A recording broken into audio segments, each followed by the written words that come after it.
우리 이 시간 말씀 시간이요. 목사님 나오실 때 다시 한번 옆에 사람에게 말씀에 은혜 받으시지 말입니다. 말씀에 은혜 받으시지 말입니다. 얘기해주세요. 목사님 나오시겠습니다.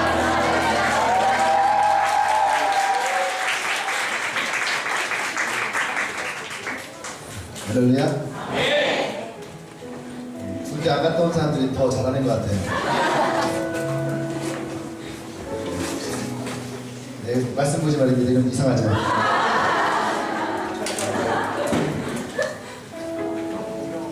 네, 함께 말씀 보겠습니다.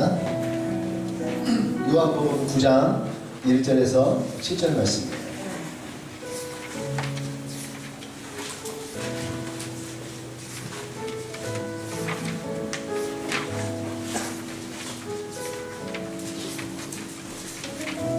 요한복음 9장 1절에서 7절 말씀. 제가 한 절 여러분 한 절 돌아가면서 봉독합니다. 요한복음 9장 1절에서 7절까지 말씀 같이 보겠습니다. 예수께서 길을 가실 때에 날 때부터 맹인된 사람을 보실지라.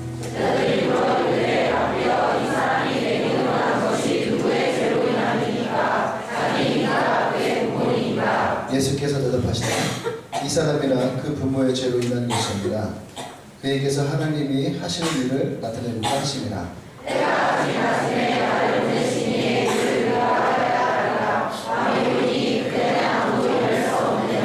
내가 세상에 있는 동안에는 세상의 빛이로라.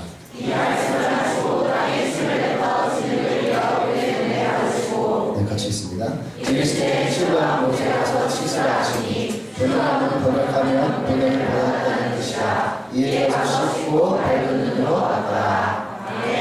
네, 말씀처럼 같이 시작. 미래일기. 얼마 전에 구정 때 MBC인가요? MBC에서 파일럿 예능을 했던 미래일기라고 하는 그런 예능이 있었어요. 그때 강성현 그리고 안정환 제신 분이 모르겠어요. 어쨌든 이 미래일기가 뭐냐면 가상현실이에요. 가상으로 미래를 해놓고 분장도 하고, 그래서 미래의 나의 삶이 어떤 것인가를 예능을 이렇게 하는 거였어요. 근데 많은 사람들이 처음에는 그게 뭐라고 그렇게 시작했는데, 실제 그 예능에서 마주친 나의 미래가 내가 나중에 나이가 들면 이렇게 되겠구나. 내가 나중에 70이 되면 내가 이런 인생을 살겠구나. 그러면서 다시 나의 현실을 돌아보는 그런 시간이 되는 프로그램이에요. 아마 많은 사람들이 그 프로그램을 보면서 나의 현실을 보고 또 30년 후에 40년 후에 나의 미래를 보는. 여러분들 한번 생각해 보세요. 지금 한번 생각해 보세요. 내 현실의 모습과 앞으로 30년, 40년 후에 내 미래의 모습은 어떻게 변화되어 있고 어떻게 달라져 있을까? 어떨 것 같아요? 그 인생이 여러분의 미래가 행복할 것 같아요? 아니면 불행할 것 같아요? 아니면 지금보다 더 나은 삶을 살 것 같아요? 아니면 지금보다 못한 삶을 살 것 같아요? 아마 모든 사람들이 그래도 지금보다 낫겠지. 아마 그렇게 생각할 거라고 생각합니다. 예, 지금보다 낫겠지. 그럼 잘 보세요. 이것이 내게 희망사항인가?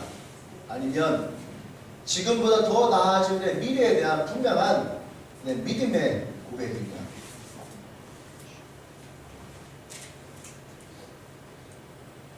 여러분들이 이것에 대해서 오늘 한번 고민해 보기를 원합니다. 아멘. 사람은 살아가면서 이 땅에서, 이 세상에서 분명히 문제를 가지고 살아가거든요.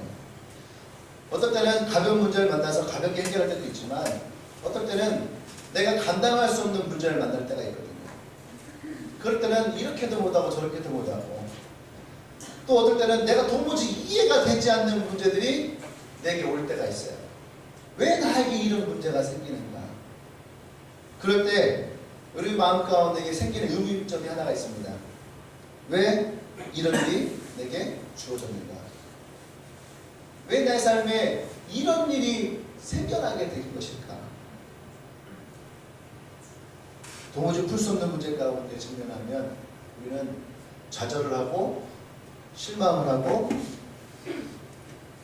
또 교회 다니는 신앙인 사람들은요, 하나님은 왜 내게 이러한 어려움을 주셨을까? 그런 생각을 합니다. 어제도 그렇고 그저께도 그렇고 계속 뉴스에 안 좋은 뉴스들이 많이 나왔어요. 그렇죠? 7살짜리 아이가 계모에게 구박을 받다가 결국 10일 만에 죽은 모습으로 나타났어요. 또 어제 뉴스에 그 뉴스가 나오고 그 다음 뉴스에 바로 뭐가 나왔냐면 어린아이를 부모가 이렇게 또 이렇게 죽이는 그런 뉴스가 바로 이어서 나온 거예요. 그런 뉴스를 보면서 왜 이런 일이 자꾸 우리 사회 속에서 일어나고 있을까?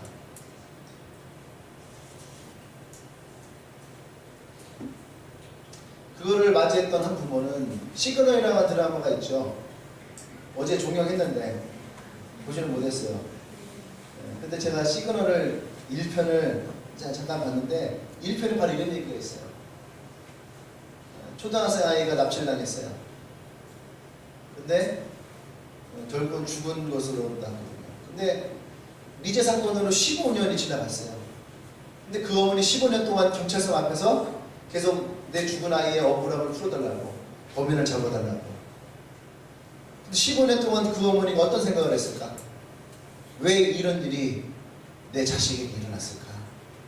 왜 이런 일이 나에게 일어났을까? 아마 15년 동안 계속 그 경찰서 앞에서 그 질문만을 되새기면서 살아왔을 거예요. 왜 내 인생은 이런 인생을 살아왔을까? 본문을 보면은 그런 인생을 살아온 사람의 이야기가 있는 거예요. 이 사람은 태어날 때부터 앞을 보지 못한 사람이었어요.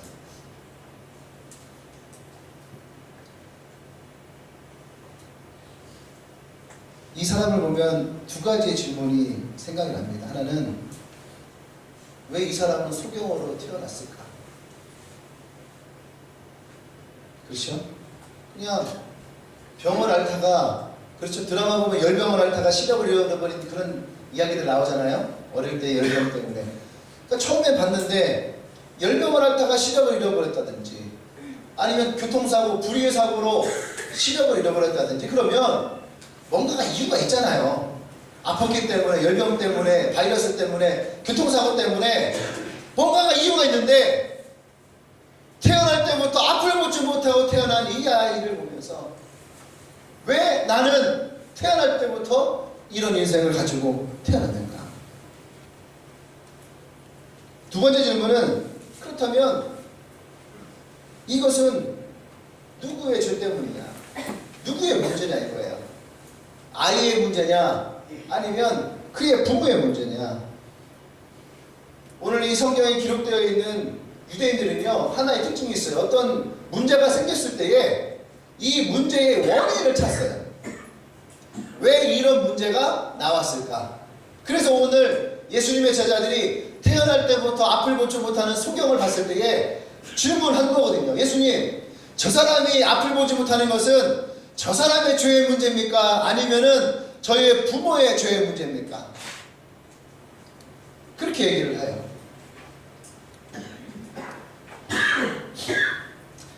근데 여러분, 이것은 예수님의 제자들만 이렇게 질문하는 것이 아니라 사실은 우리도 이렇게 생각할 때가 많거든요.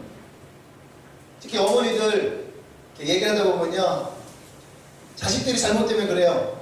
아휴, 내가 무슨 죄를 졌길래. 잘못은 자식이 했는데 왜 부모가 죄 얘기를 해요. 여러분들 그런 얘기 많이 듣고 자랐죠? 안 그래요? 저 그 얘기 많이 들었거든요. 내가 무슨 죄를 지었길래 자식이 잘못했는데 부모가 죄를 지은 것으로 얘기를 해요. 또 어떤 분들은 우리는 잘 그런 표현 안 쓰지만 어른들은 그런 말 써요. 내가 전생에 무슨 죄를 졌길래 그러니까 이전의 삶이 내 인생 이전의 삶이 어떻길래 지금 현재 삶 물론 이 얘기는 이제 불교의 이야기지만 네. 근데 우리 사회가 기독교가 들어온 지 이제 기껏해야 카톨릭까지 치면 200년이거든요.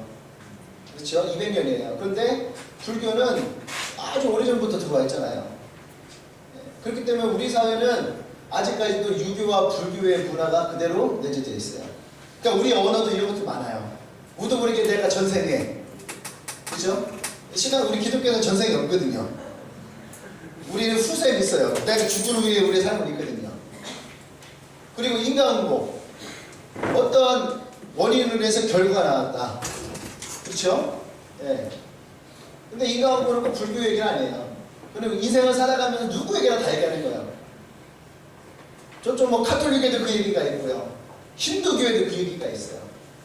이슬람에 그 얘기가 있을까 없을까요? 이슬람 어머니도요 아이들 보면서 그런 얘기를 해요. 내가 전생에 무슨 죄를 졌길래. 살아오는 거는 다 똑같아요. 예? 미국의 엄마들 아이들 보면서 아이들한테 너 그러면 안 돼. 잘해야 된다. 이럴 것 같아요? 내가 보니까 미국의 엄마들 이놈의 새끼가 무슨 말이야. 때리고 똑같더라고. 예. 그러면서 뒤돌아서 한 얘기예요. 쟤 때문에 못 살겠어.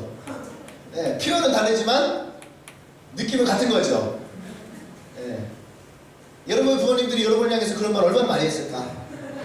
예, 오늘은 꼭 전화 한번 하십시오. 엄마 나 때문에 힘들었지. 아빠 나 때문에 힘들었지. 여러분 고등학교 중고등학교 때 엄마가 아침마다 여러분 때문에 힘들었잖아요. 깨울 때마다. 어젯밤에는 사이좋게 끌어안고 자는데 아침 되면 엄마가 일어나야지 이러면 싫어. 이러면 싫어 일어나! 엄마 때문에 못 살겠어!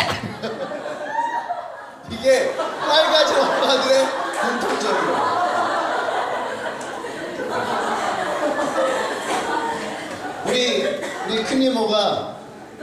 우리 큰 이모가 성깔이 좀 있거든요. 좋으신데 화가 나면 자기 딸에게는 성깔이 있어요.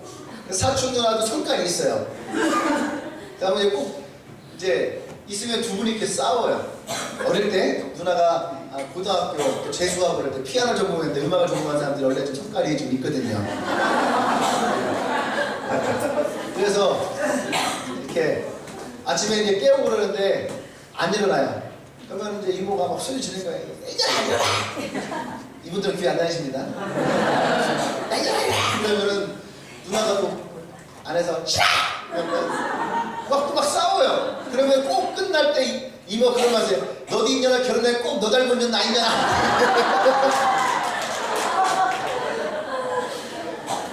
그러면 누나는 방문을 팍 닫고 들어가요.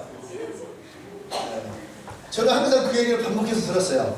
방학 때면은 서울에 가서 이모 집에 있을 때에 반복해서 이 얘기를 들었어요. 그 생각났어요. 나중에 진짜 누나가 저런 아이를 낳으면 어떡하지?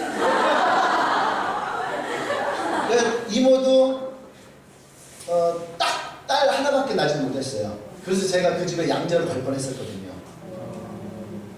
그 집 양자 갔으면 아마 조계종에서 굉장히 열심히 일하고 있을 거예요. 그게 굉장히 불교에 심취해 있었거든요. 제 스토리가 지금 나중에 또 합시다. 그런데 누나도 결혼을 했어요. 아기를 낳았어요. 딱 딸 하나만 낳았어요. 근데 딸이 엄마 삼촌을 닮았어요. 근데 어느 날 그 딸이 7살인가 됐는데 저희 집에 놀러 갔었어요. 근데 또 싸우는 거예요, 둘이. 그러더니 또 누나가 걔한테 그런 얘기해. 쟤 누구 닮았는지 모르겠어. 야, 이년아 너도냐? 나를 결혼했구냐? 너 같은 딸의 나인데 나면서 막 얘기하는데 내가 그 얘기를 듣고 막 웃었어요. 근데 누나가 이상하게 쳐다보는 거예요. 비웃냐고. 그래서 내가 얘기를 했어요. 누나 어릴 때 이모가 누나한테 꼭 저 말을 했다고. 근데 누나도 꼭 저 말을 하는 거 보니까 이모의 예언이 맞은 거야.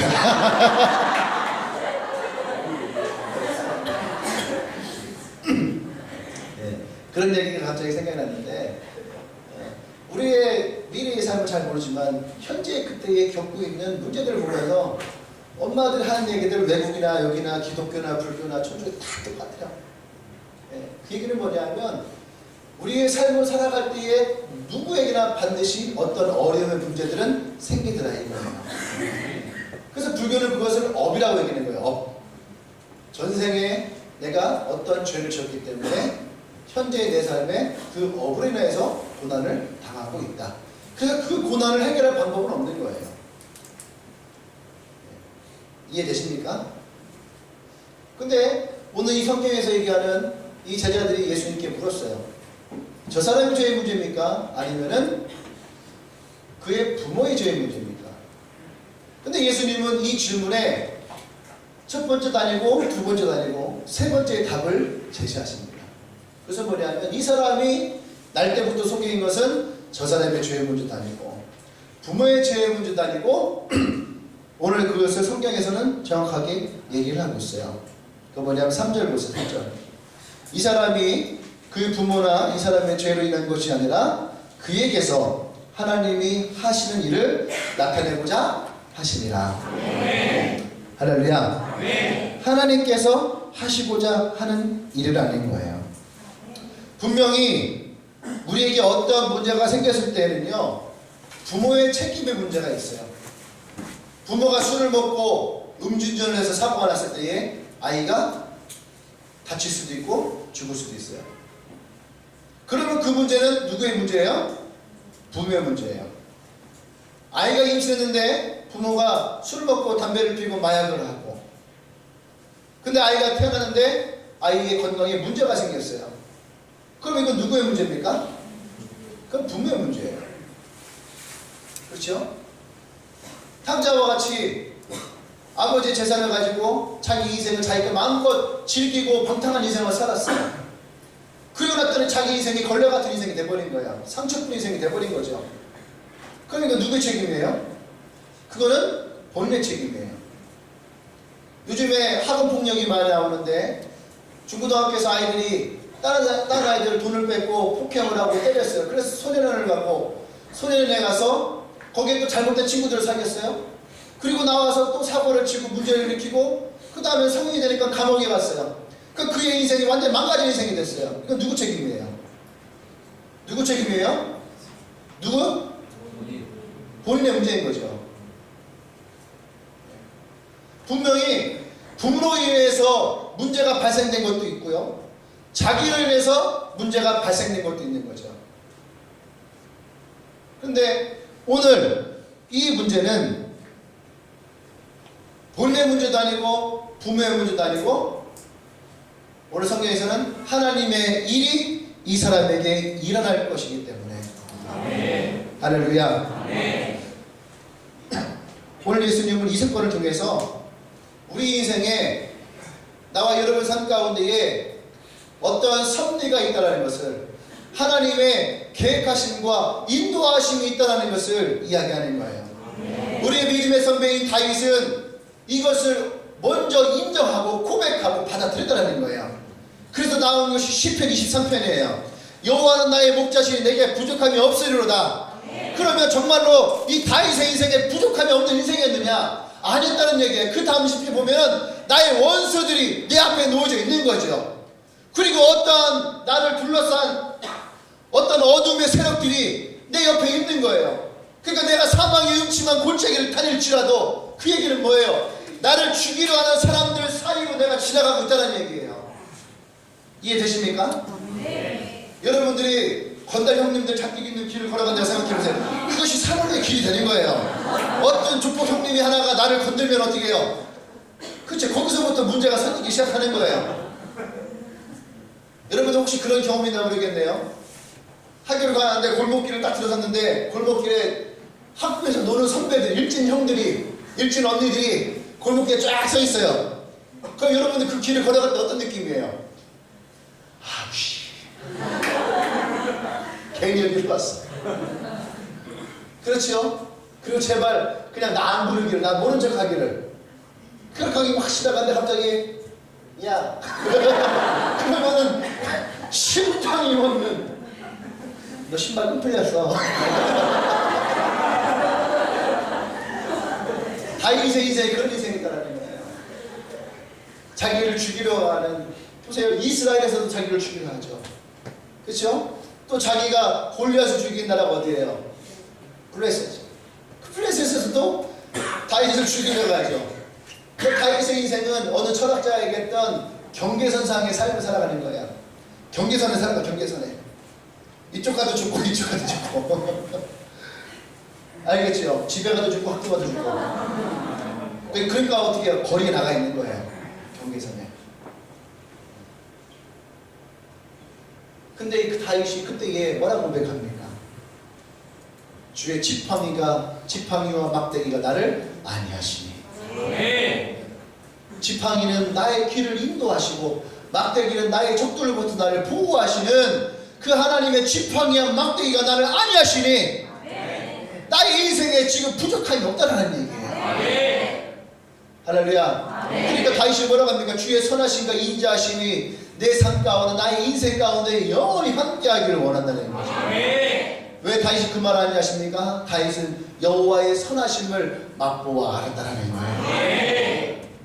할렐루야. 그러니까 다윗은 지금 내 삶의 현재의 문제가 내게 있다 할지라도 이 하나님 나를 지키시고 보호하시고 인도하실 것이라고 하는 분명한 믿음이 있는 거예요. 하나님을 향한 신뢰가 있는 거예요. 어쩌면 이 시를 쓰고 있는 순간 다윗은 자기 인생의 최악의 시기를 겪고 있는 거예요. 그냥 차라리 사무엘이 찾아오지 않아서 내가 그냥 광야에서 양을 치며 돌팔매질을 하며 살아갔어도 행복한 인생을 살았을 거예요. 안 그래요? 또 다 골리앗을 죽이고 그냥 사울 밑에서 장군으로 그의 딸과 결혼해서 부마의 인생으로 살았어도 다윗은 행복한 인생을 살았을 거예요.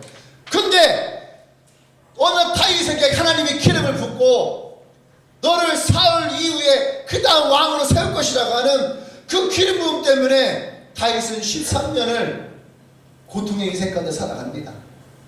그때 다윗도 생각했겠죠. 사울이 창을 던져서 자기를 죽이려 할 때에 내가 무엇을 잘못했는가?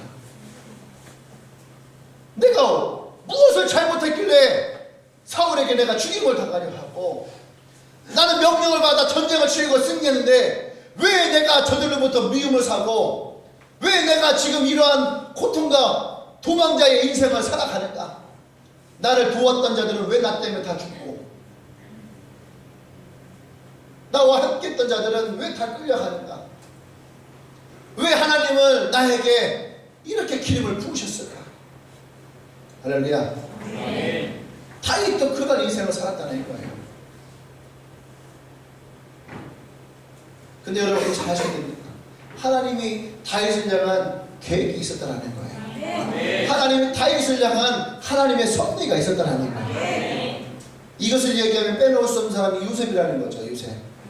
요셉의 인생을 통틀어서 보면 요셉의 인생은 처음부터 고난의 인생을 시작된 거죠. 근데 왜 그렇게 하셨는가?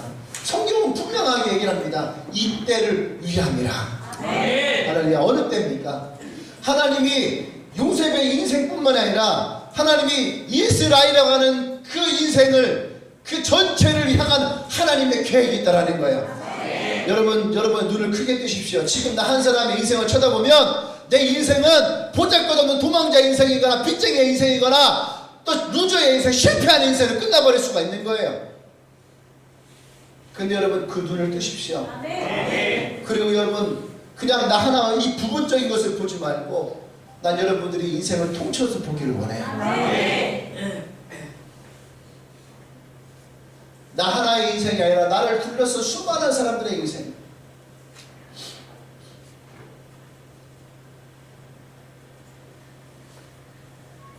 저의 삶 가운데요. 제가 목사지만 이런 얘기가 되나 모르겠네요. 아까 얘기했지만 저희 큰내모 집안은 불교예요. 그게 시어머니가 굉장한 보살님이었어요. 굉장히 아니 절에 사시는 분이었어요. 그러신 분이었는데 이제 어느 날 이제 점쟁이가 이제 그 집에 왔던 거예요. 저희 엄마는 시집 와서 예수를 믿었어요. 시집 와서. 근데 이 신앙이 많이 없을 때에 이제 큰 이모 집에 있었는데 점장에 가서 이제 그 집에 점을 친 거예요. 점을 치면서 뭔가를 막 얘기하는 거야. 근데 우리 엄마를 딱 보더니 그래 우리 엄마 점 치는 게 아니고 그냥 앉아있었는데 딱 보더니 누구냐고 동생이라고 했더니 딱 보더니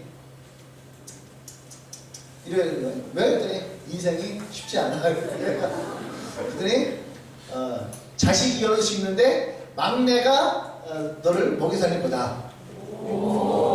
그러더라는 거예요. 자기가 얘기했는데. 그런데 우리 엄마가 가끔 나 어릴 때 가끔씩 그런 얘기했어요. 교회 다니는데 점쟁이가 네가 우리 엄마를 먹여 살릴 거다. 그런 얘기 했다는 거예요. 그건 내가 생각을 했어요. 아니 내 위로 형이 셋인데 형들이 다 공부를 잘했잖아요. 우리 형은 고등학교 때까지 의대를 목표로 공부했던 사람이었고 둘째 형은 어릴 때도 그랬거든요. 대가리가 좋아서 남들은 일주일 공부할 것을 우리 형은 그냥 하루에 끝내버려요. IQ가 147인가 막 그랬을 거예요. 네. 그러니까 공부를 굉장히 잘해요. 머리가 비상해요. 네. 그러니까 성격도 좋고 리더십도 있고 인기가 좋죠.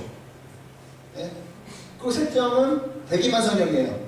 초등학교 5학년 때까지 코를 흘리고 공부를 못했는데 못했어요. 어릴 때 또 왼손잡이. 우리 아버지는 가부장적인 아버지라서 왼손잡이를 되게 싫어해요. 코 흘리고 왼손잡이고. 그러니까 아버지 앞에서 밥을 못 먹어 주눅이 들어요. 어릴 때 주눅이 들어서 내 두 번째 조카가 태어났는데 우리 아버지랑 똑같이 생겼어요. 근데 얘가 딱 하다가 이러면 형이 막 혼내다가도 아버지의 트라우마 때문에. 그런데 초등학교 5학년 우리 형은 어릴 때부터 성적이 떨어지진 않았어요. 바닥이었거든. 밑에서부터 시작했어요. 꾸준하게. 중학교 3학년 때까지 성적이 떨어지진 않았어요. 6학년 때에 예를 들어 89점. 근데 중학교를 딱 올라가면서 전교 10위권으로 딱 들어갔어요. 나만 미치는 거죠. 그나마 셋째 형 때문에 내가 살았는데 나는 초등학교 1학년 때 올백으로 시작해서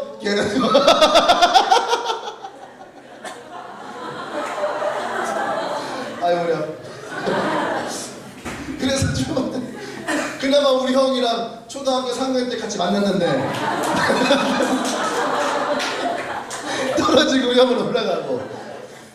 그 생각을 했어요. 아니 우리 형들이 공부를 이렇게 잘하는데 뭐 막내가 뭐 볼 거 있다고. 우리 항상 우리 누가 오면 아이고 전집사님 좋겠어요. 아들들이 그렇게 공부를 잘해서. 아이고 뭐 다는 아니에요. 옆에 TV 보고 있는데 다는 아니에요. 그러면 조용히 TV를 꺼요. 내 얘기니까. 그렇게 하고 형들은 다들 막 나중에 막 다들 공부도 잘하고 좋은 데 가고 다들 막 지금도 막 잘하고 있어요. 근데 항상 내 어릴 때 내 기억 속에 뭐가 있냐면 내가 우리 집을 책임질 거다. 네. 내가 우리 집을 책임질 거다. 근데 어느 순간 제 마음속에 뭐가 들었냐면 나를 만난 사람들을 내가 책임질 거다. 점점 이게 커지기 시작해요. 나와 함께하는 사람들을 내가 책임질 거다. 할렐루야. 근데 하나님은요, 나의 인생을 우리 집은 가난했고 힘들었고 내가 사춘기 시절에 안 좋은 길을 걸었었고, 근데 그 순간에도 하나님이라고 하는 분을 붙들고 있었어요. 그리고 기대했던 것은 뭐냐면 내가 지금 이 모양 이 꼴인데 하나님 대체 나를 어떻게 쓰실까? 막연한 기대가. 그렇게 하고 개척을 했을 때에 어떤 하나님의 그 마음이 약속으로 들어오는 거예요. 할렐루야. 분명히 개척을 할 때에는 모든 사람들이 반대를 했죠. 모든 사람들이 이건 아니다 했어요. 근데 그때 분명한 것은 하나님의 약속이, 언약이 내 삶 가운데 들어왔을 때 여러분 그것이 여러분들을 인도하는 거예요. 그것이 하나님의 계획이 있고 섭리가 있는 거예요. 오늘 이 소경을 통해서 난 여러분들이 그것을 붙들기를 원합니다. 여러분의 삶이 하나님이 어떤 분이신지를 난 여러분들이 경험하기를 원하는데, 성경적으로 얘기하면 난 여러분들이 하나님의 선하심을 맛보아 알기를 원해요. 아멘. 여러분, 첫 번째 여러분들이 하고 싶은 얘기가 뭐냐면, 하나님은 언제나 그 뜻이 미래적이라는 거예요. 현재적이 아니에요. 현재 나의 삶에 내가 어떻게 살아가느냐, 내 모습이 어떠냐, 이것이 아니라는 거예요. 하나님은 항상 우리의 삶을 미래적으로 이끌어 가신다는 얘기예요. 아멘.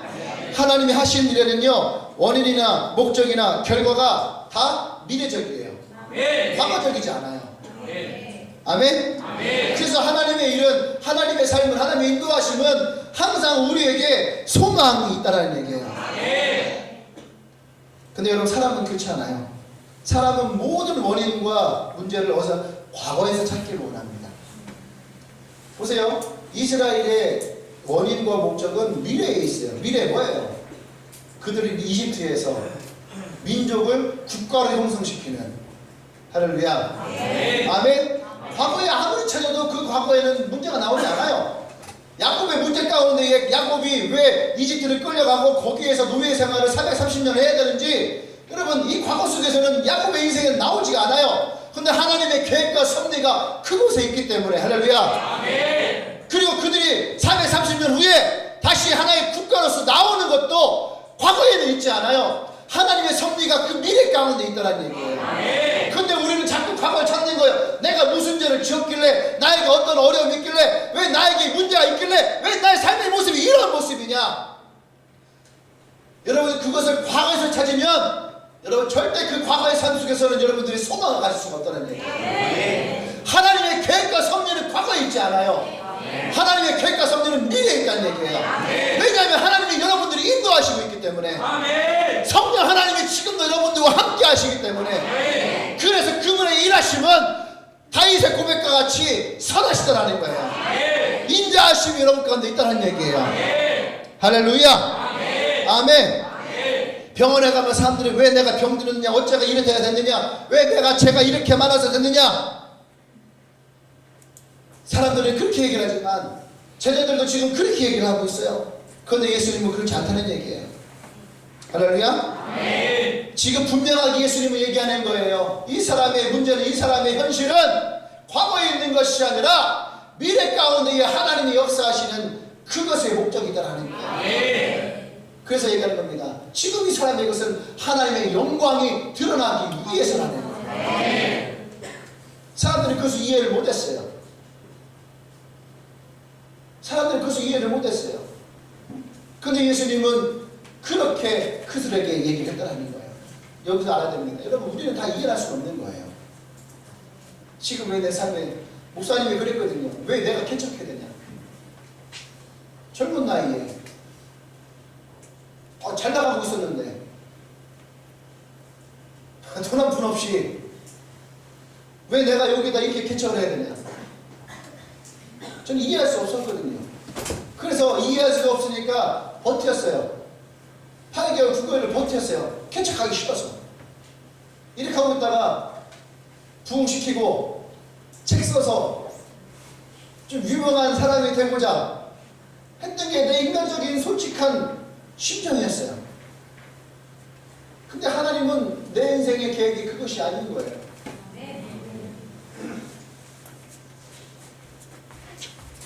근데 지금 돌아와서 보면 어때요? 맞아요? 틀려요? 맞는 거예요. 할렐루야. 하나님이 내게 말씀하셨던 것들이 한 가지를 이루어 가시는 거예요. 그때 우리에게는 소망이 일어나고, 그때 우리에게 기쁨이 일어나고, 그때 비로소 우리는 이것을 이해가 되기 시작하는 거예요. 오늘 이 소경을 통해서 예수님이 이 제자들에게 가르치신 것이 뭐냐면, 너희들의 삶은 현재적이 아니라는 거예요. 너희들의 삶은 미래적이라는 거예요. 여러분들에게 이것을 적용하면 이거죠. 지금 여러분들의 삶이 불만족스러워요? 문제가 있나요? 어려움이 있나요? 고난이 있나요? 왜 내 가정은 이렇게 가난한가? 왜 나의 삶의 모습은 이런가? 여러분, 그것을 어쩌면은 부모를 탓하고 못하는 원인을 찾을 수도 있고, 나의 게으름과 나의 능력의 부족함, 그 루저와 같은 실패한 인생에서 그 원인을 찾을 수 있어요. 이것은 누구나 할 수 있는 거예요, 여러분. 그래서 세상을 살아가고 있는 사람은 누구나 할 수 있는가? 그걸 물어볼게요. 그래서 여러분들에게 나아진 것이 뭐가 있어요? 그래서 여러분들 삶 가운데에 여러분들에게 영향을 끼친 것이 뭐가 있나요?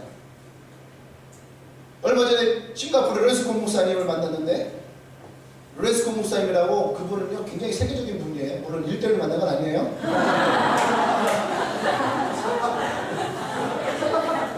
여러분들이 알고 있는 셀이라고 하는 게 셀을 처음으로 만들어서 하신 분이 로렌스코 목사님이에요. 전 세계적으로 셀 국제학교가 13개가 있었던 분이에요. 근데 그분이 복음을 위해서 다 없애버리고, 그분은 그것만 가지고 있어도 전 세계적으로 인정받고 존경받고 하는 분이에요. 얼마나 좋은지 몰라요. 그리고 하나님 앞에 굉장히 열정이 있는 분인데, 지금은 북한이 아니라 중국으로 들어요. 중국 쪽에 선교를 합니다. 자기의 제자들, 싱가포르에 사업하는 제자들을 중국으로 보냈어요. 그러니까 중국에서 복음을 전하기 위해서. 중국에 가서 복음을 전하는데 한 분을 만나는데, 이분이 누구냐 하면은 중국이 경제 문호를 열 때에 그 문호를 여는 자문위원이에요. 그러니까 이 리포트를 써서 중국 공산당에다가 이것을 제출해서 앞으로 중국이 어떻게 문호를 개방해야 될지를 얘기하는 거예요. 근데 그분이 서구 사회에 가서 조사를 하는 거예요. 이들이 어떻게 이 경제를 활성화시키고 이 사회가 안정화돼서 할 수 있느냐. 근데 그분이 레포트를 딱 쓰고 나서, 이분은 레포트 쓰기 전에는 넌 크리스찬이었어요. 중국에 있었으니까. 레포트 쓰는 2-3년 사이에 이분이 크리스찬이 됐어요. 네. 생각해보세요.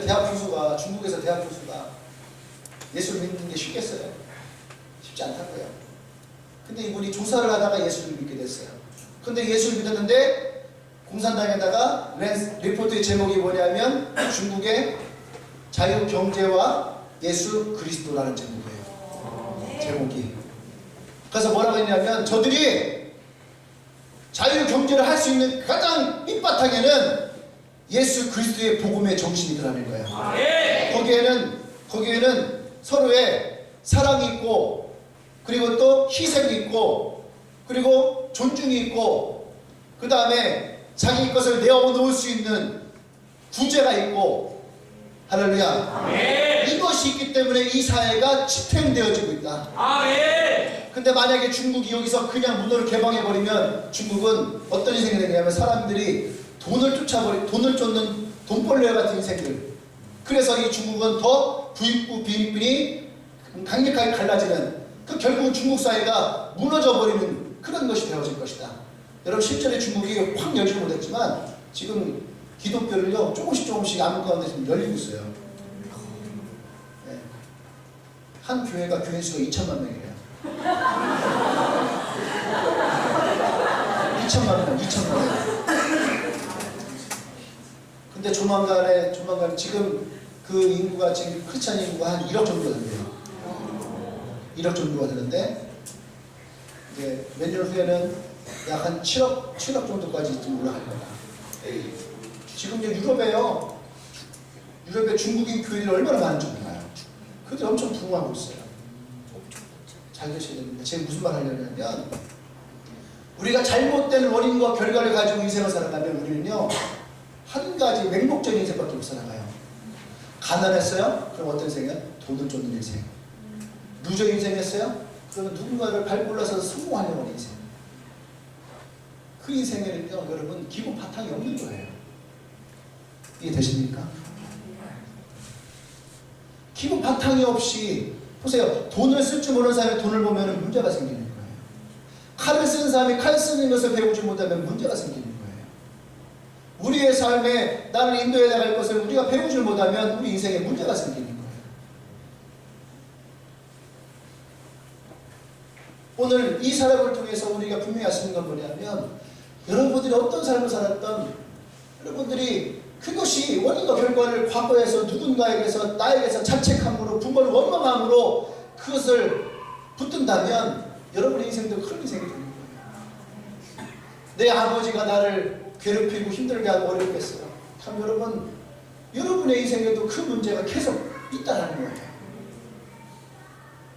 누군가의 괴롭힘을 당한 인생을 살았어요. 그러면 그 상처와 아픔이 여러분 생에 계속 있다는 얘기예요.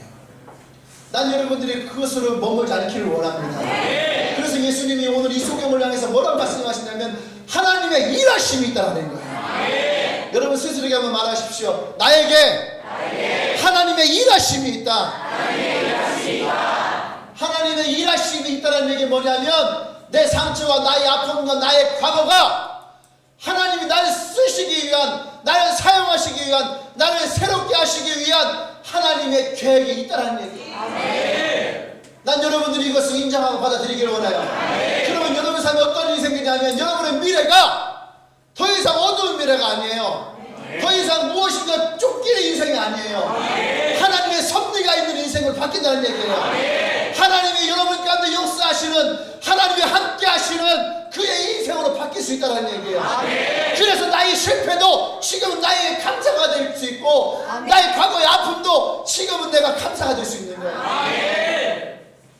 저는 그런 인생을 내가 지금 조금이나마 살아가요. 내가 과거에 가난 때문에 너무 힘들게 살았어요. 그러니까 지금 나는요, 그런 과거 인생, 그런 가난한 인생을 사는 사람들 보면요, 난 너무너무 가슴이 아프고요, 내가 눈물이 나요. 근데 만약에 나의 집이 부유했다면 나는 그 감정을 느끼지 못할 거예요.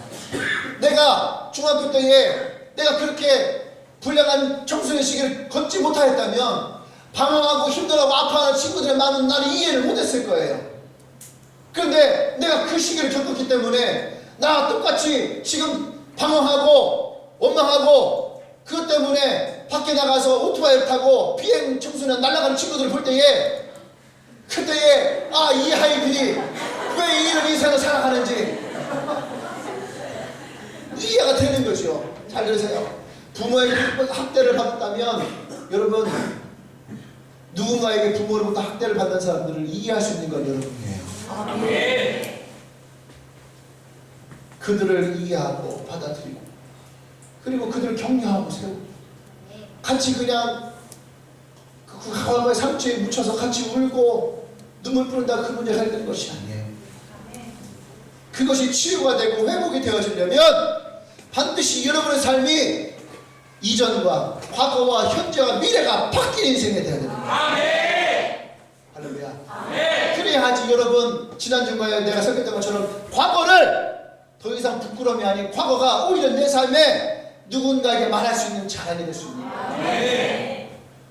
내가 10원짜리 하나 100원짜리 하나 쓰지 못했던 쫌생의 인생을 살았던 것을 말할 수 있는 것은 뭐냐면 지금 내가 그런 인생을 살지 않기 때문에 그래요. 지금 내가 누군가에게 베풀고 나누어주고 주는 것을 좋아하는 인생이 됐기 때문에 내 과거에 내 인생이 어쨌든 그건 나에게 상관이 없는 거예요.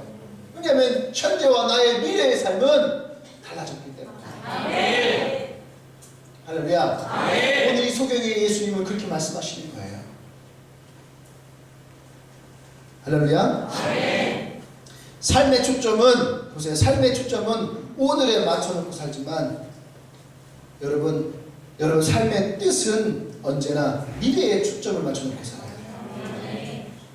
이해되십니까? 현재의 내 삶은요, 현재의 나의 삶은 오늘에 맞춰요. 내가 오늘 어떻게 살 것인지에 대해서 맞출 수 있지만 내 삶이 어떤 인생을 살 것이 그 뜻은요, 미래에 맞춰놓고 살아야 되는 거예요. 하나님이 나를 어떻게 인도하실까? 여러분, 그래야지 이런 삶에 소망이 있고요, 기대가 있는 거예요. 저는요, 내 삶이 얼마나 소망이 기대가 있는지 몰라요.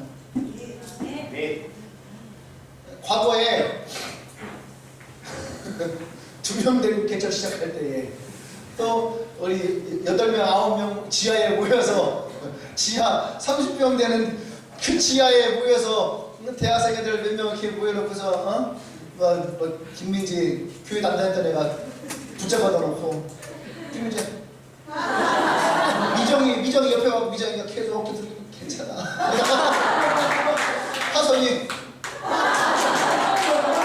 이렇게 하고 있고 몇 명 그 애들 데리고 하나니 정말로 될까요?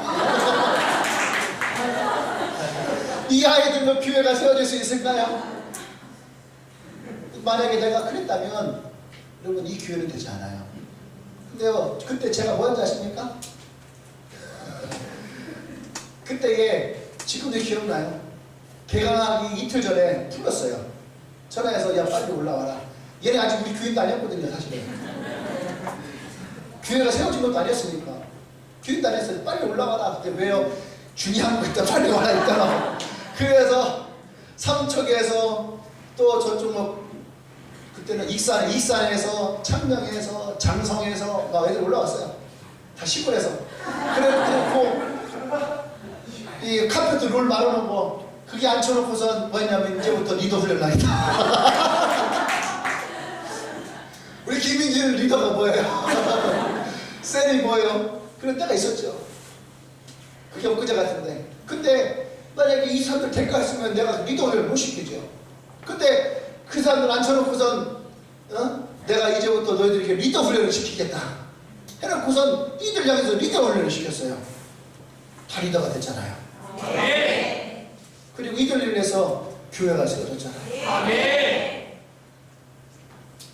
여러분 현실은 하나님의 일하심을 보십시오. 미래는 하나님의 섭리를 봐야 되는 거예요. 하나님의 계획을 봐야 되는 거예요. 하나님이 내 삶을 어떻게 만들어 나가실지 여러분들이 과거에 묻혀 살면 여러분들의 미래도 과거 가운데 일어나는 거예요.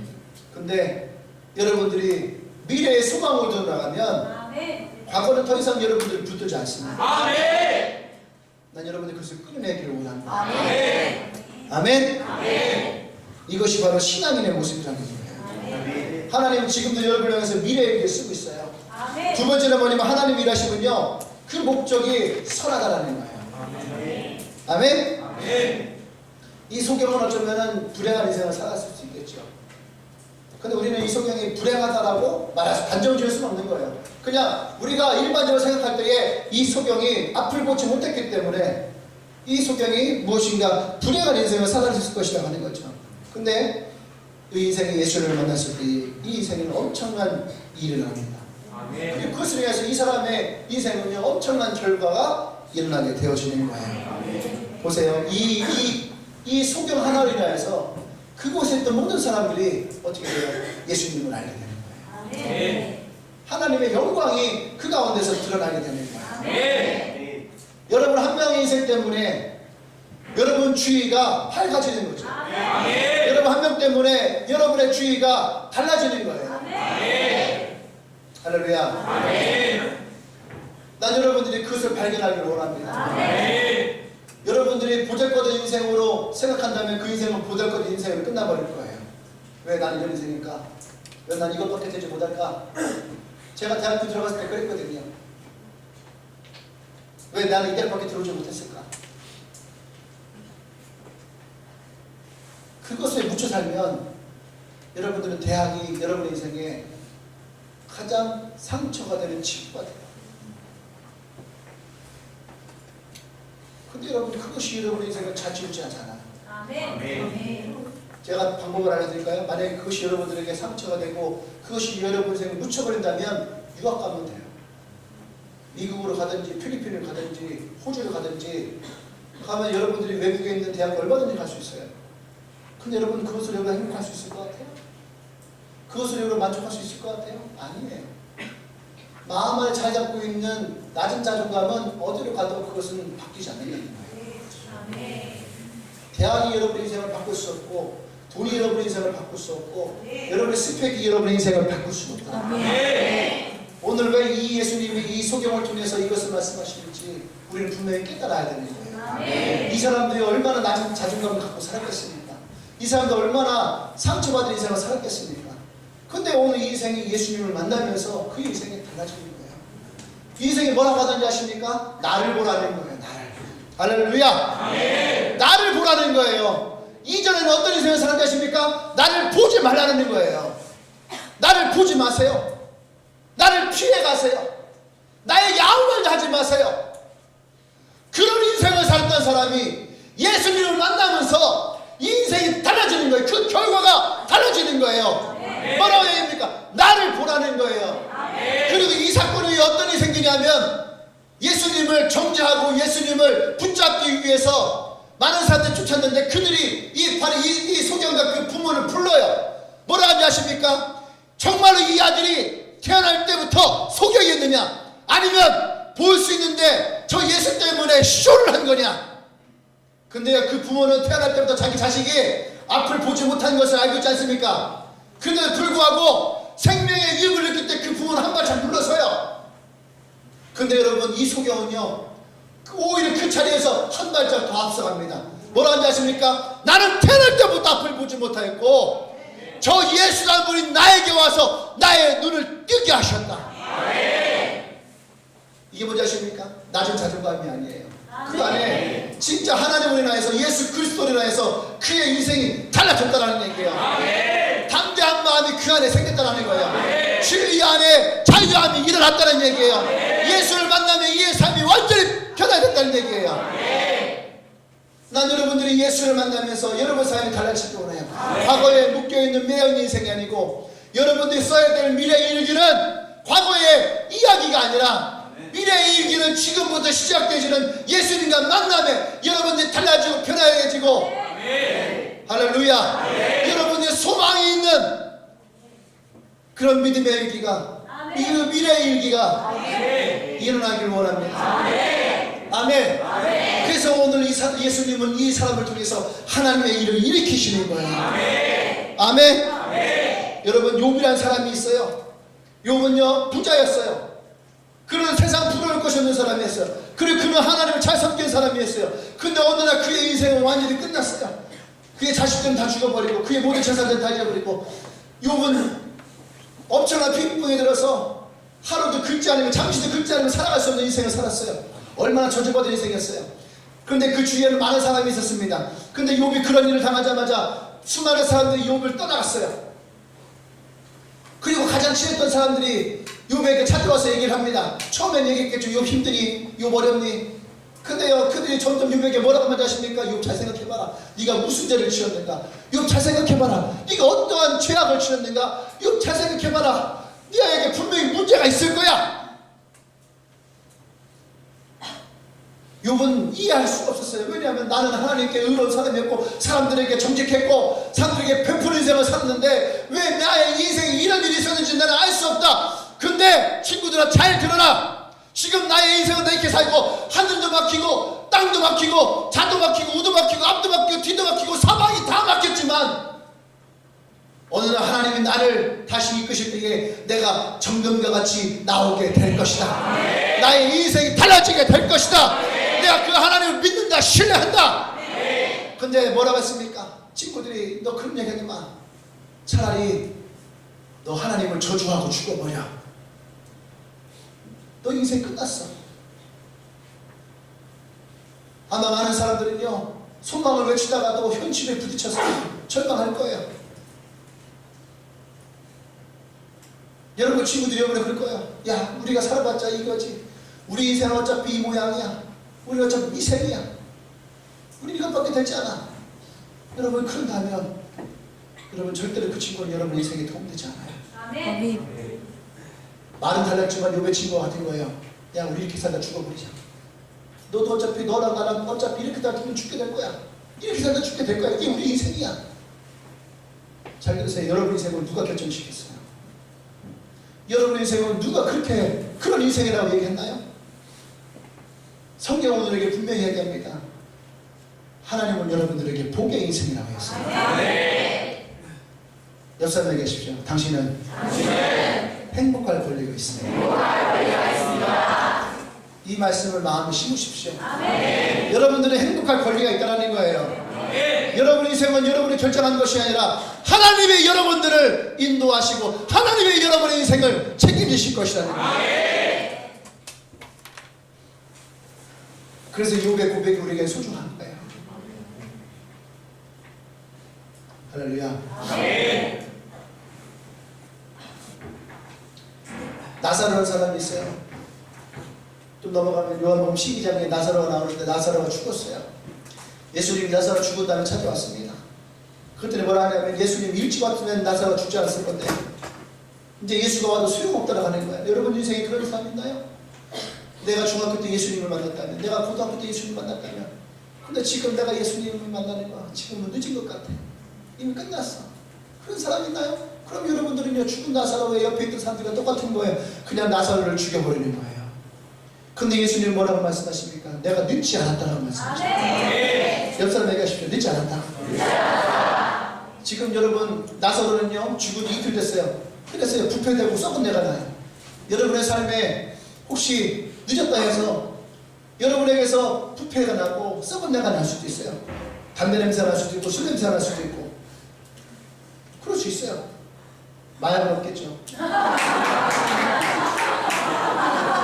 돈에 찌든 인생을 살아갈 수도 있고 삶에 찌든 내가 날 수도 있어요. 여러분 지나가다 보면은 노숙자도 있잖아요. 그 사람을 보면은요, 우리는 냄새를 맡지 않은 그 사람들의 모습에서 냄새를 느껴요. 그렇지 않나요? 여러분들에게서도 그런 냄새가 날 수도 있어요. 그렇다고 해서 늦었으니까 끝내라 그러면은 그건 죽는 인생이에요. 근데 예수님은 뭐라고 말씀하십니까? 아니더라는 거예요. 아멘. 나를 믿는 자는 살 것이다. 아멘. 그리고 말씀하십니다. 나사로야 나오라. 아멘. 나사로야 나오라. 여러분 단지 그냥 나사로만 살리는 것이 아니에요. 그곳에서 썩은 인생으로 끝나는 인생으로 있던 사람들에게 어떤 일이 생깁니까? 성경은 분명히 얘기하거든요. 그때에 그 많은 사람들이 예수님을 믿게 되었더라. 아멘. 나사로의 죽음은 단지 나사로 하나를 살리는 인생이 아니라 나사로로 인하여서 그 주위에 같이 썩어 죽어가던 인생이 예수 그리스도로 말미암아 나사로의 죽음으로 말미암아 살아난다는 얘기예요. 아멘. 할렐루야. 난 여러분들이 그 예수 안에서 살아나기를 원합니다. 여러분들이 왜 나에게 이런 일이 생겼는가? 누구의 죄의 문제인가? 여러분 이것은 중요한 것이 아니에요. 오늘 내가 예수를 만난다면, 오늘 내가 예수의 복음을 받아들인다면 여러분 안에 썩어있고 불편하고 썩은 내가 진동한다 할지라도 여러분들은 살아날 것입니다. 여러분들의 미래는 더 이상 끝난 죽음의 인생이 아니라 여러분의 인생은 새롭게 살게 될 것이고 여러분의 인생의 미래는 새로운 일기가 쓰여지게 될 거예요. 그래서 사도 바울은 이것을 알았어요. 그래서 뭐라고 밝혔습니까? 그리스도 안에서 우리는 새로운 피조물이 됩니다. 이전 것은 지나갔으니 보라 새 것이 되었도다. 할렐루야. 나는 이 말씀이 여러분에게 하나님의 말씀이 되기를 원합니다. 나는 오늘 예수님이 여러분 안에서 이 소경된 자 안에서 끝나는 것이 아니라 그가 예수를 만나며 그의 인생의 예수를 해서 새로운 인생이 열려지는 난 여러분이 그런 인생 되기를 원해요. 할렐루야. 나는 오늘 이곳이 여러분들에게 실로함이 되기를 원합니다. 하나님으로부터 여러분들이 이곳으로 보냄을 받았다면 나는 오늘 이곳에서 여러분의 눈이 띄어지기를 원해요. 여러분들이 깜깜하게 살았던 악음의 인생을 살아갔다면, 여러분들의 과거 가운데 여러분 인생 가운데 묻혀있던 인생을 살았다면, 오늘 예수 그리스도의 빛이 여러분의 눈 가운데 들어가고 여러분 마음에 심어지고 오늘 여러분들의 인생에 새롭게 눈이 띄어지는, 그래서 여러분 인생에 새롭게 열려지는 나는 그런 시기가 되기를 원합니다.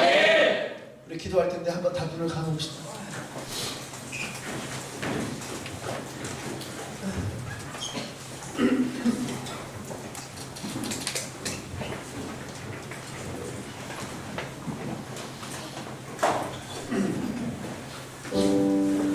우리는 생각할 때에 어떤 사람은 내가 무익한 사람, 이 세상에서 내가 별로 쓸모없는 사람이다 이렇게 생각할 때가 있어요. 내가 움직이지 못할 만큼 내가 심각한 병에 있다죠. 내가 살아있는 것은 아직 내가 할 일이 남아있는 거예요.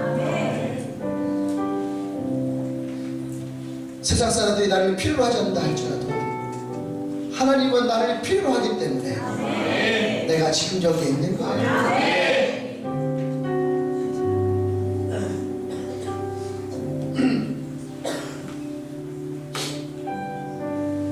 내가 지금 가난한 것도 그럴 만한 이유가 있습니다. 내가 지금 부한 것도 거기에도 하나님의 어떤 계획이 있어요. 내가 지금 약한 것도 거기에는 그럴 만한 이유가 있는 거예요. 아브라함이 이삭을 바칠 때 신경을 보십시오. 어렵게 100세에 얻은 그 아들을 바칠 때에 그 아브라함의 마음. 그래서 우리는 아브라함을 믿음의 조상이라고 말할 수 있는 거예요. 과연 나라면 그 가운데서 내 아들을 바칠 수 있습니다. 오늘 이 수경도요, 사람들은 눈이 멀고 그리고 거지고 보잘것없는 그의 인생에 관심이 없었지만 오늘 예수님은 그 영혼에게 찾아가셨어요. 왜요? 그 사람에게 하나님의 섭리가 있다는 거예요. 그 사람에게 하나님의 계획이 있다는 거예요. 나 오늘 여러분들이 이것을 보기를 원합니다. 여러분의 인생은 그냥 보잘것없는 인생이 아니에요. 여러분의 인생은 아주 신비한 인생이에요. 오늘 이 소경의 인생이 나의 이야기가 되기를 원합니다. 나의 인생이 되기를 원합니다. 이것이 하나님이 나를 향한 계획이 있음을 보기를 원합니다. 하나님의 섭리가 있기를 원합니다. 하나님의 목적이 나에게 있음을 보기를 원합니다. 오늘 이곳에 여러분이 있는 것은 하나님의 여러분들을 신뢰한 연못을 통하여서 이 주님의 교회를 통하여서 여러분의 눈이 새롭게 열리기 위함입니다. 오늘 이 시간 함께 기도하십시다. 하나님, 더 이상 내가 과거에 묶인 자가 되지 않기를 원합니다. 오늘 내가 예수를 만나며 나의 눈을 뜨기를 원합니다. 예수님 나와 함께하여 주시옵소서. 나의 눈을 만져 주시옵소서. 나의 눈을 열어 주시옵소서. 우리 하나님의 전심으로 기도합니다. 기도하십시다.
할렐루야.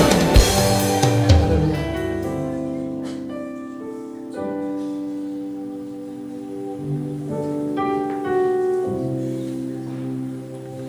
오늘 이곳에 내가 소경과 같은 인생을 살았던 사람들이 있나요? 왜 나의 인생은 이럴까? 왜 나의 가정은 이럴까? 왜 나의 삶은 이런 모습일까? 그런 소경과 같은 인생을 살았다는 사람이 있습니까?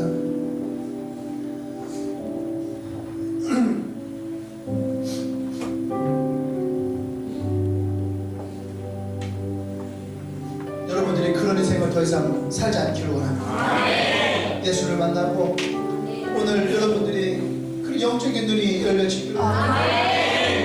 여러분들이 그러길 원하시는 분이 있다면, 내가 정말 예수 안에서 나의 눈이 새롭게 열려지길 원하시는 분이 있다면, 우리 그분들을 찾아서 일어나십시다. 일어나십시오.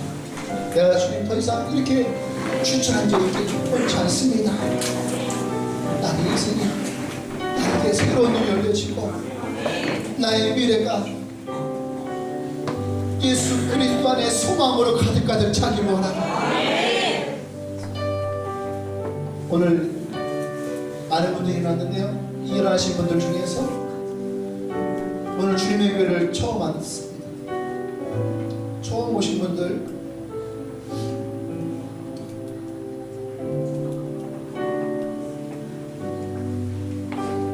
내가 나의 삶을, 나의 미래를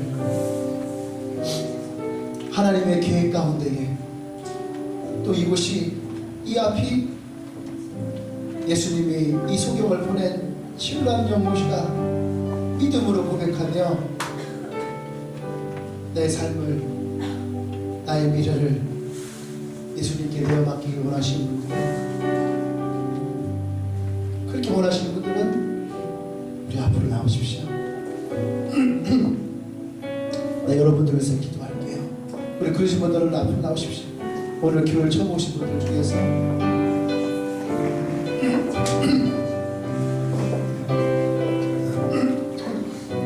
처음 오신 분 누구나 다 괜찮습니다. 나오십시오.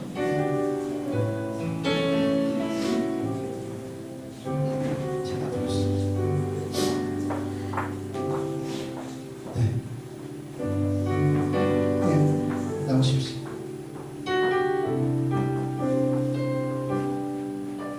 또 있으시면 나오십시오.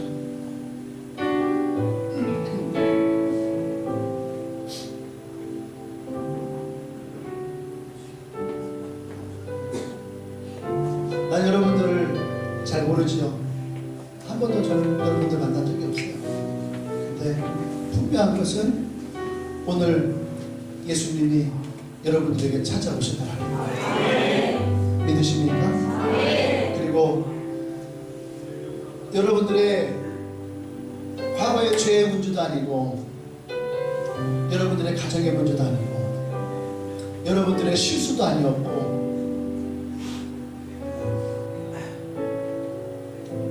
여러분들의 부족함도 아니에요.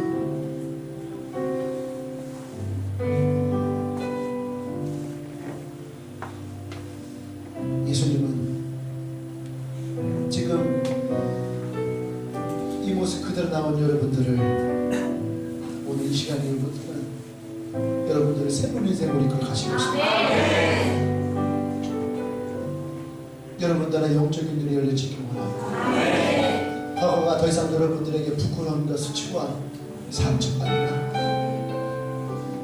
이제 내가 누군가를 만나도 나의 삶을 통해서 또 다른 누군가에게 위로를 주고 사랑을 줄 수 있는, 예수 그리스도의 복음을 줄 수 있는 그런 인생이 되길 소망합니다. 그렇게 예수님 앞에 여러분 삶을 내어놓기 원한다면 우리 두 손을 가슴에 얹고 기도하십시다. 이 기도는 우리가 예수님을 다시 내 마음 가운데 영접하는 거예요.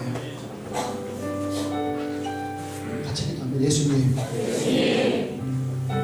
이 시간 내 마음을 열어 예수님을 내 마음에 모십니다. 내 과거의 상처도, 나의 가족의 문제도, 나의 죄의 문제도 예수님께 다 내어 드립니다. 나의 삶을 예수님이 인도하여 주십시오. 하나님의 계획이 나의 인생 가운데 드러나게 하십시오. 이제는 내 마음 가운데에 예수님이 들어오셔서 나와 함께하여 주시옵소서. 예수님이 나의 인생의 주인이십니다. 예수님이 나의 인생의 길이 되어 주십니다. 예수님이 나의 인생의 진리가 되어 주십니다. 예수님이 나의 인생의 영원한 생명이십니다.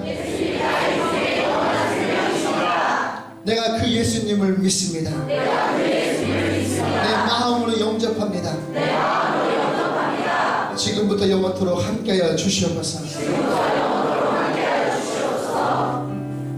사랑하는 하나님, 오늘 이들이 예수 그리스도를 마음 가운데에 모십니다. 이제 이들이 예배를 사모하게 하시고 주님의 교회 안에 믿음의 뿌리가 내려가게 하시고 이들을 돕는 영혼들을 통하여서 하나님을 더 알아가기를 원합니다. 더 이상 이들이 캄캄한 인생이 아니라 예수 그리스도가 빛이 되어주셔서 빛 가운데 거닐며 나갈 수 있는 빛의 자녀의 인생으로 하나님이 역사하여 주시옵소서. 이제는 우리 주 예수 그리스도의 은혜와 하나님의 크신 사랑과 성령의 교통 역사하시는 이제 나의 인생에 예수 그리스도와 함께함으로 나의 미래에 이르기가 하나님의 소망의 일기로 쓰여질 것을 고백해 나가는 주님에게 모든 성도들 위해와 오늘 예수 그리스도를 내 마음의 구주로 영접한 주님에게 새 가족 위에 지금으로부터 영원토록 함께 하시기를 간절히 축원하옵나이다. 아멘.